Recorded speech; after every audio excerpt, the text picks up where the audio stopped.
Le 4 juillet 1987, le comité guadeloupéen de l'année de l'Inde inaugurait le buste d'Henri Sidon Barome avec cette inscription « Hommage à Henri Sidon Barome, défenseur des droits des Indiens ». Mais qui est cet homme qui mérite tant d'honneur? Ce qu'a fait Henri Sidon Barome prend tout son sens profond quand on se rappelle les difficultés sociales, économiques, politiques que rencontraient les Indiens arrivés en Guadeloupe en 1854. L'Indien est un immigré, travailleur de la terre, engagé pour ses 5 ans sans droit. Il n'est pas citoyen français, il n'est pas électeur, inéligible et n'est pas assujetti au service militaire.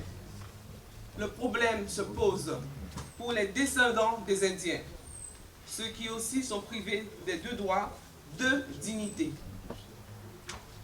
Henri Sidon Barome consacre une partie de sa vie pour que les Indiens recouvrent la citoyenneté française. Il lutta sans relâche par ses écrits dans le journal de Légitimus, La Vérité.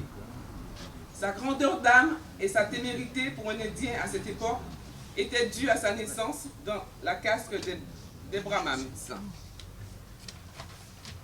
En 1904, il relança la machine judiciaire pour obtenir l'inscription des Indiens sur les listes électorales. Les lenteurs administratives, les entraves à la justice ne les découragent pas. Les lettres multiples adressées aux parlementaires et aux ministres témoignent de sa ténacité et de sa volonté d'aboutir à une solution juste pour les Indiens. Il réclamait sans cesse l'application de la loi pour les siens et obtint justice le 21 avril 1923 par une dépêche du ministre des Affaires étrangères. L'ensemble des écrits d'Henri Sidon Barome forme une opuscule intitulée « Procès politique ». C'est un document précieux pour la communauté qui explique les difficultés de l'émergence de la conscience indienne. En conclusion, une rue à Capesterre-Belo porte son nom, une stèle lui est consacrée à Foncacao, Capesterre-Belo. La ville de Basse-Terre l'honore pour une avenue et une stèle inaugurée lors du jumelage de Basse-Terre. Il meurt le 15 juillet 1952 à 89 ans. Henri Sidon Barome est un des rares épris de justice. Philanthrope et généreux, il est l'exemple pour la conquête des libertés et le respect des immigrés. On comprend pourquoi le Conseil général est à l'origine de la création d'un comité Henri Sidon Barome, comme du comité Légitimus de Guadeloupéens qui prennent place dans l'histoire de la Guadeloupe. C'est un rapport de M. Paul Moutsami. Mais qui est cet homme et qu'a-t-on retenu de lui? Mon prédécesseur vous a brossé un bref tableau de sa biographie. Né à Capesterre, Henri Sidon Barome est un Guadeloupéen. Parce que dans un premier temps, Sidon Barome s'est occupé exclusivement de ses congénères indiens. Étant à Capesterre et côtoyant régulièrement la misère de ce peuple. Ce n'est qu'à Basse-Terre que sa vie prend un tournant et que sa pensée s'infléchit vers le processus d'émancipation des Guadeloupéens. Sidon Barome, c'est l'homme d'un procès, c'est l'homme du droit de vote et c'est l'homme de la nationalité française pour ces travailleurs opprimés. Quelque chose de plus profond.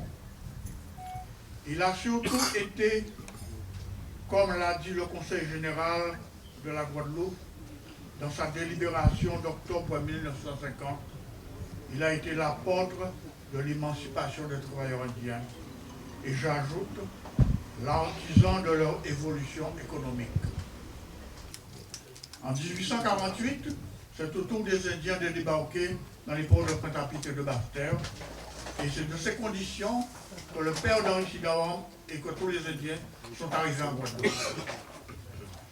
Donc l'émigré indien est venu par nécessité purement économique, c'est-à-dire une main-d'œuvre pour l'économie sucrière de l'huile. Muni de contrats d'engagement d'une durée de 5 ans, renouvelables et assortis de la possibilité de retour en Inde gratuitement. Mais ils sont représentés par des syndics de l'immigration dont chaque habitation est affectée. Malgré ce luxe de précaution, cet engagé indien, sous la plume de Victor Schœlcher, est ceci. Leur état civil n'est pas déterminé. Frappés des capacités légales, ils n'ont pas de droit qu'ils puissent invoquer. Ce sont les syndics de l'immigration qui instent pour eux en justice. Ne sachant pas le français, ils n'ont même pas le moyen d'exprimer leurs besoins et leurs plaintes. Le soi-disant immigrant indien n'est pas un homme. Il n'est pas un homme. C'est un outil à deux bras.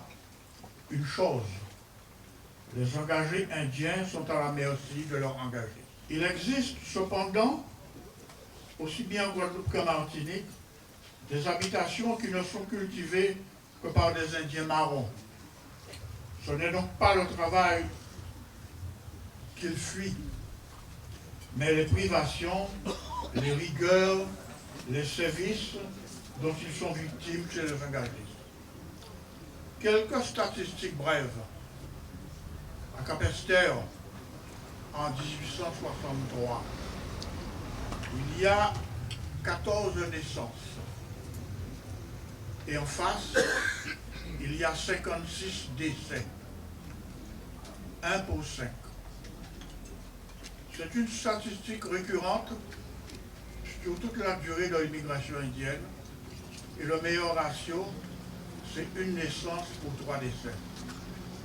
C'est dire la catastrophe humaine qui se passe en Guadeloupe au niveau des travailleurs engagés.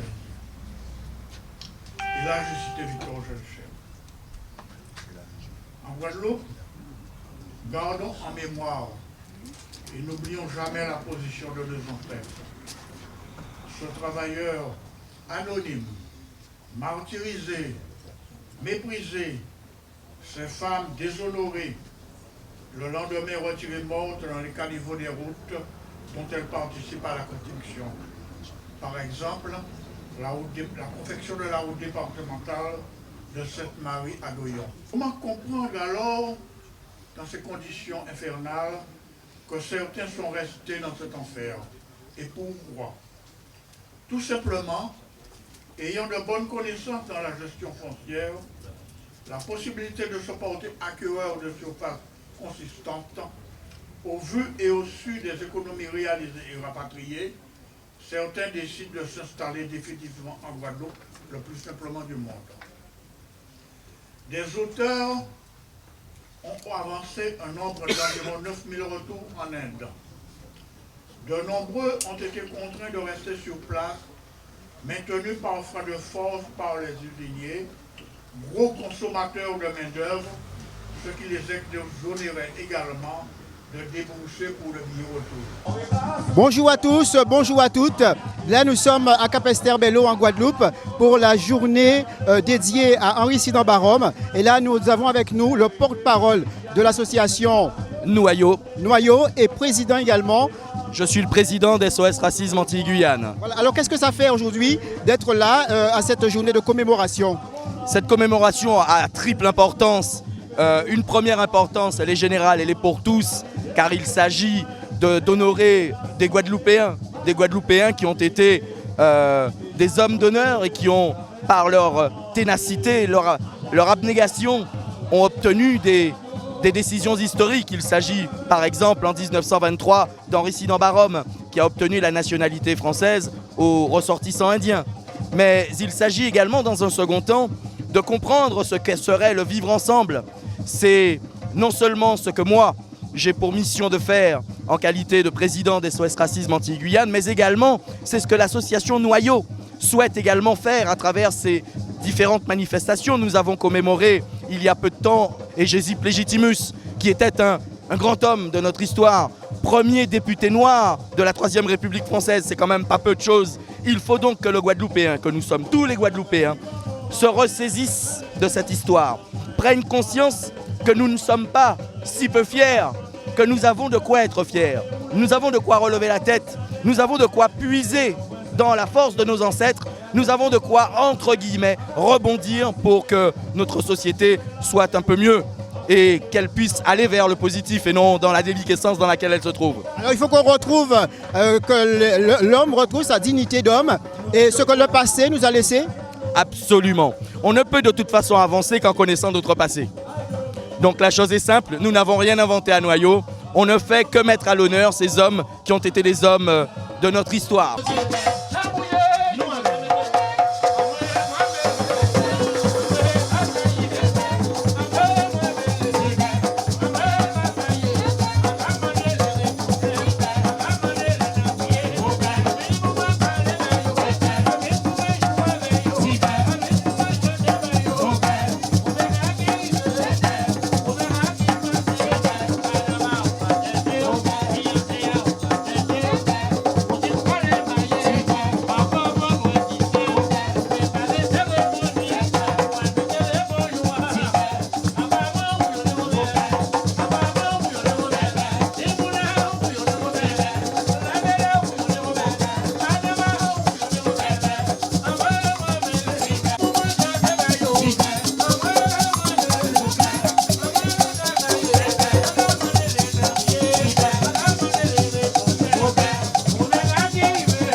Bien, ça continue. Nous sommes toujours dans cette journée commémorative ici à Capesterre-Belle-Eau avec M. Negrite. Bonjour. Alors, je suis donc le président du Conseil guadeloupéen pour les langues indiennes et j'ai été fier d'assister et de participer à cette manifestation puisque c'est d'abord la célébration de l'action d'un grand Guadeloupéen. Alors, ce qui m'a surtout frappé, c'est que le discours était le même pour l'ensemble des intervenants. Ils ont surtout mis l'accent sur l'œuvre de ce personnage qui a contribué à la fondation des éléments, disons, identitaires de notre Guadeloupe. Je suis le président du Conseil guadeloupéen pour les langues indiennes. D'accord. Et là, vous prônez également eh bien, ce vivre ensemble? Oui, alors bien entendu, notre mission principale, c'est l'enseignement des langues indiennes, mais justement l'enseignement des langues indiennes pour tous les Guadeloupéens et même pour tous les hommes du monde qui souhaiteraient apprendre ces langues. Donc il ne s'agit pas pour nous de nous limiter à une dimension indo-indienne, indo-guadeloupéenne, mais à une dimension guadeloupéenne. Ah, mais magnifique, grâce à vous. Franchement, je suis vraiment heureux, vraiment. Au nom de Noyau, on est vraiment très, très heureux. C'était une journée où on a prôné le vivre ensemble. Dans la paix et surtout dans le non-sang versé, la non-violence. Parce qu'en fait, M. Sidan Barom a gagné son procès en 1923, mais on oublie souvent de le dire, c'est sans une goutte de sang versé. Ça, c'est très important. D'ailleurs, le poème de M. Serge de Vipar le dit bien, ça a été sans colère. Voilà, c'est très important. Je pense que, et deuxièmement, on a tendance à l'oublier peut-être, mais le principe c'est lorsque par exemple tu fais un accident. Tu fais un accident sans te le souhaiter d'ailleurs, hein, d'accord? Tu fais un accident avec un jaune, un bleu, un vert, je sais pas, un blanc, je sais pas. Ok? Qui c'est qui a raison? Le code de la route.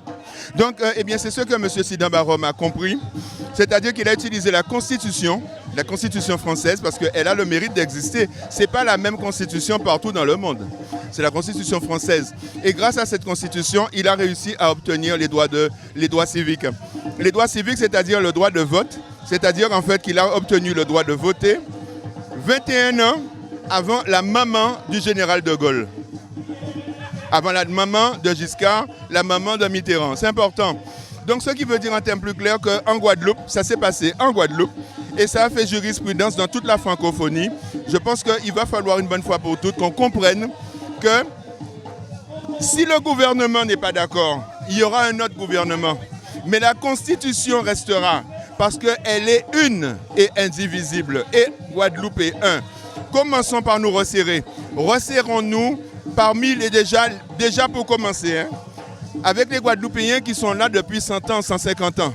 Voilà, c'est voilà le thème même de la manifestation d'aujourd'hui. Rassemblons-nous, réunifions-nous, parce qu'il faut qu'il y ait, il ne doit pas y avoir plus avoir de problème pour qu'il y ait, il y a déjà eu des manifestations, comment dirais-je, comme la nôtre, hein, mais il ne faut plus qu'il y ait un problème pour qu'un afro-descendant puisse faire une manifestation mettant à l'honneur un indo-descendant ou un blanc pays ou un mulâtre, etc. à l'honneur. Il ne doit pas y avoir de ces raisons-là. Parce que si M. Sidney Barham avait inventé un vaccin, tout le monde a dit son Guadeloupéen. Eh bien voilà. Est-ce que tout Guadeloupéen doit déjà inventer un vaccin pour les Guadeloupéens? Alors comme dirait l'autre, qui blanc, qui nègre, qui indien, nous c'est des petits Guadeloupéens. Nous c'est des Guadeloupéens, puisque en 4x4 sont véhicules qui n'ont 4 roues. 4 roues. Il y a des indiens, il y a des nègres, il y a des blancs pays, il y a des blancs ou il y a des émirates. Mais ils ont seul volant. Ils ont seul volant.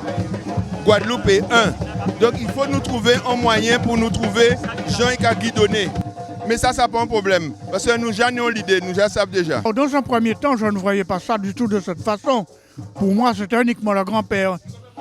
Ce n'est qu'à la création du comité Sidney Barham par le Conseil général en 1988 que j'ai vu que Sidney Barham avait pris une dimension guadeloupéenne et qu'il était apprécié des autorités locales. C'est là que j'ai pris vraiment conscience qu'il avait une dimension guadeloupéenne et même une dimension internationale, puisqu'il a été reconnu dans la Caraïbe comme étant le Gandhi de la Caraïbe, lors d'un congrès à Trinidad. Voilà.